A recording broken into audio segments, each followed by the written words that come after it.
I just found my seat, row 2 window, on a quiet red-eye flight out of Seattle.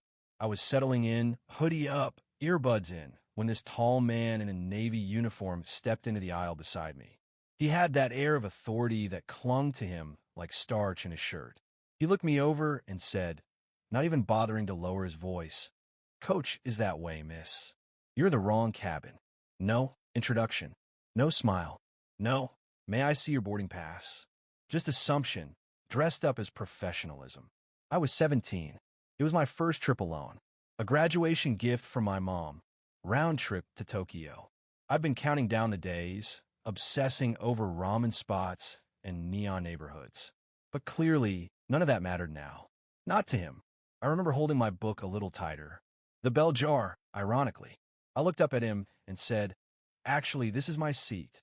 Calm but clipped. I handed over my ticket. My hands trembled a bit, but my voice didn't. He barely looked at the boarding pass.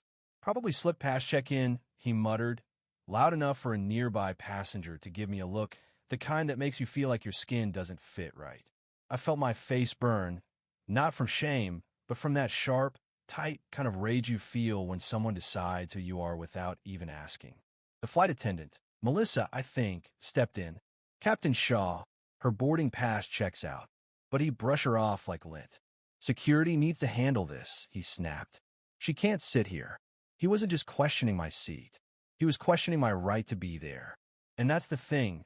When someone like him, a man in a polished uniform with bars on his shoulder and decades behind his voice, says you're lying, people believe him.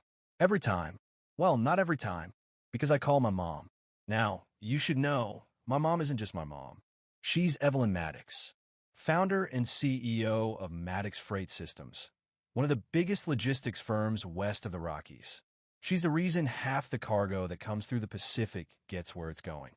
But to me, she's the woman who taught me to parallel park in a snowstorm and told me never to apologize for taking up space. I didn't cry. Not then. I just called and said, "Mom, the pilot says I can't sit in my seat." She paused, then said, "Put him on." I walked right up to him, still surrounded by his invisible wall of confidence and crew, and said, "My mother wants to speak with you." And then I dropped her name.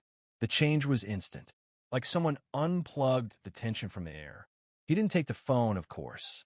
Just said, "I don't care who she is. You're not flying business." So I repeated that to my mom. There was a long silence on the line. Then she asked, "Which airline? Which gate?" And that was it. 3 minutes later, the speaker crackled. The ground manager's voice. "Captain Shaw, please return to the jet bridge immediately." He looked like someone had hit him in the chest. Glared at me like I'd detonated his entire day. Stormed off the plane, and suddenly the whole cabin came alive. Whispers, side eyes, phones out.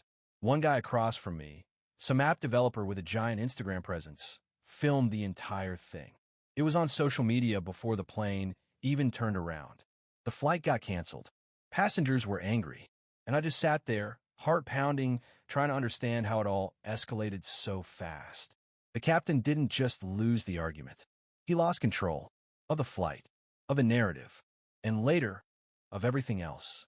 By the time we landed the next day on a rescheduled flight, the story had gone everywhere. News cycles, hashtags, corporate statements.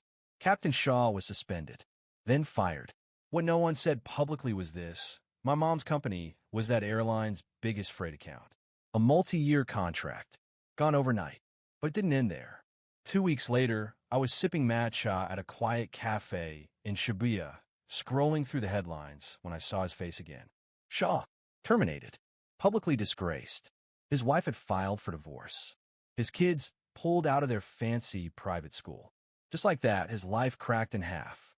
And I didn't feel good. I didn't feel justified. I felt empty. Not because I pitied him, not yet, but because I started thinking about what comes after someone falls. When the headlines fade, when the posts stop getting likes, when the world moves on and leaves a man sitting in silence, wondering how everything unraveled. I couldn't let it go, so I asked to meet him. My mom thought I was insane, told me it wasn't my burden, but I needed to see him, not to shame him, not even to forgive him, just to understand. We met in a public garden near downtown Portland. Neutral ground. He looked smaller, like time had shrunk him. No swagger, no uniform, just an aging man in a wrinkled jacket who looked like he hadn't slept in days. He didn't try to explain, just said, "I'm sorry.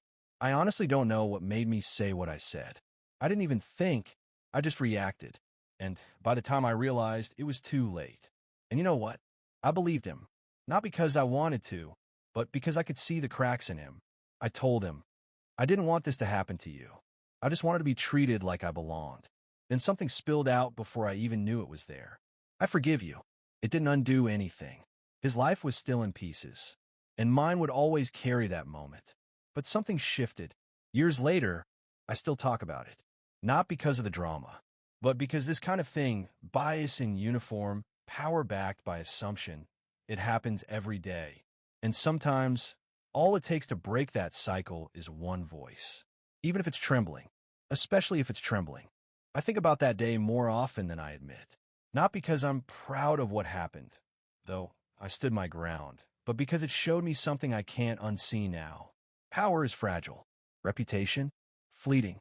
But judgment, snap, surface level, gut-deep judgment, is a blade people swing without thinking, and it cuts deep. It's easy to believe that stories like mine end with justice, with someone getting what they deserved. That kind of narrative feels neat. Satisfying. But real life? Real life is messier than that. No one walks away unchanged. No one walks away clean. Captain Shaw lost more than his job that day. He lost the certainty that the world would always side with him, that his word would always outweigh mine. I, on the other hand, lost something too, some of my innocence, sure, but also my silence. That blind trust one used to carry, the one that assumed people in charge would treat me fairly, that they'd see me clearly. I had to let it go. But maybe that's not a bad thing, because what replaced it was sharper, louder, stronger. The truth is, I don't speak about that flight just to relive some viral moment or stir up outrage. I talk about it because that was the day I learned the difference between confidence and power, between fear and courage, between being heard and being dismissed. That day taught me that your voice isn't something someone gives you. It's something you claim. And yeah, sometimes it shakes. Sometimes it cracks.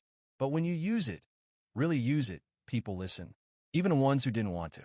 Now I speak in rooms that once felt too big for me. I talk to CEOs, school boards, policymakers. I tell my story. I listen to others. I challenge the easy narratives. The ones that say she didn't look like she belonged, or he couldn't have meant it like that. Because I know what it's like to be on the receiving end of that thinking. I know what it's like to be erased before you even have a chance to exist. And I won't let that go unchallenged.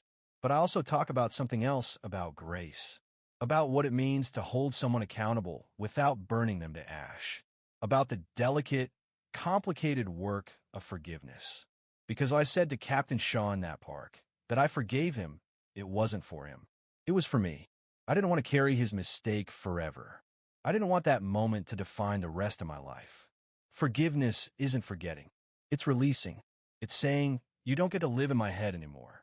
We all carry assumptions. We all make mistakes. The line between right and wrong isn't always clean. But the line between silence and truth, that one's clear. And every time we speak up, even when our voice trembles, we redraw that line a little bolder.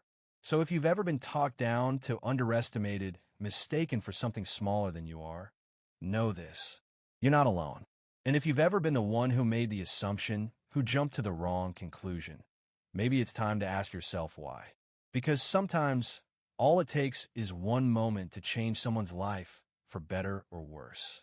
One moment, one voice, one seat, and the choice is always ours. Speak up or stay silent. Assume or ask. Shut someone down or make space. So here's my final question. Next time it's you in the aisle, what will you choose? The truth is, we're all gatekeepers in some way. We control access to conversations, to opportunities, to belonging. And most of the time, we don't even realize we're doing it. We judge who's earned a seat, who's qualified to speak, who fits the room. But every time we do, we risk pushing someone out who was meant to be there all along. I'm not perfect.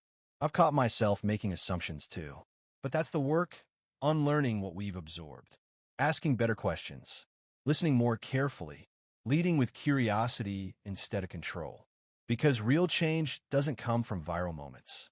It comes from quiet choices, daily corrections, small acts of courage that ripple out further than we'll ever see. That one flight didn't just reroute a pilot's career. It rerouted mine. And maybe, just maybe, someone else's too. So the next time someone challenges what you think you know, pause. Look again. Ask yourself if your certainty is worth the cost. Then choose the version of yourself you'll be proud to live with. Not just in that moment, but every moment after.